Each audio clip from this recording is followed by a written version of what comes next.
Երկու ամիս արգելանքի տակ մնալուց հետո Վրաստանի տարածքից փուլ առ փուլ Ռուսաստան են գնում հայկական կոնյակով բեռնված մեքենաները։ Խնդիրը տեխնիկական է, թե այլ չերևացող հարցեր կան։ Փորձեցինք ճշտել էկոնոմիկայի նախարարությունից։ Տարածքներ պատճառաբանություններ են ներկայացվում վրացական կողմից,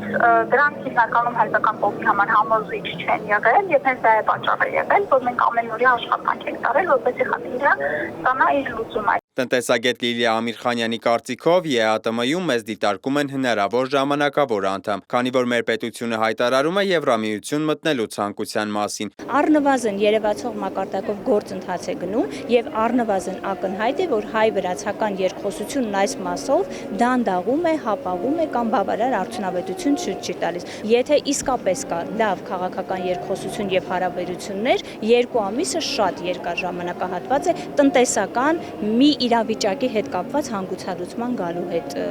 պայմանավորված։ Կոնյակը, որը արտահանվում էր Վրաստանի տարածքով, վրացական շուկայի համար չէր։ Մեծ հաշվով վրացիներին պետք է չմտահոգեր դրա բաղադրությունը։ Մասնագետը ակնհայտ է համարում, որ միայն տեխնիկատնտեսական խնդիրը չէ բեռներին արգելափակելու հիմնական պատճառը։ Ժամկետը արդեն հուշում է, որ սա կարծես թե միայն տեխնիկատնտեսական բնույթի խնդիր չէ, կամ եթե անգամ բացառապես խնդիրը տեխնիկատնտեսական է, ապա արդեն ձգձգման ժամկետը տրամաբանությամբ հուշում է, որ պիտի արդեն որոշակիորեն լուծված լինեին այդ հարցերը։ Եթե սա որոշակի մեխանիզմների մշակման խնդիր է, ապա արդյոք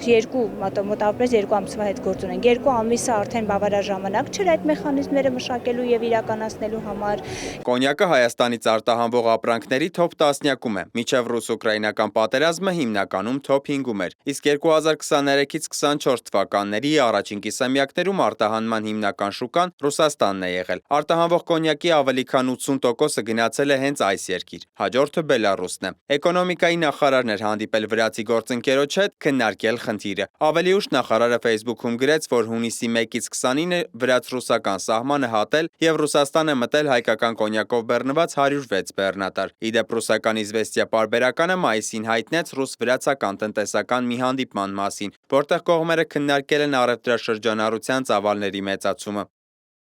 Անտիկոնտրոֆակտ միջազգային ասոցիացիայի նախագահ, կոնյակ, սպիրտ եւ ալկոհոլային արտադրանքներ արտադրողների միության նախագահ Վլադիսլավ Ռեզնիկն ընդգծել է, որ Թբիլիսին հնարավորություն ունի արտադրել կոնյակի թորվածք, որը Ռուսաստանի Դաշնությունում պակաս է։ Բացի այդ, նա ուրախություն է հայտնել, որ Վրաստանին չի հաջողվել ներքաշել հակառուսական արշավի մեջ։ Կարող է սա եւս հայկական արտադրանքի արգելափակման պատճառներից լինել, դեռ հայտնի չէ։ Սիմոն Հովանիսյան, Գևորգ Սիանոսյան, Free Open Media։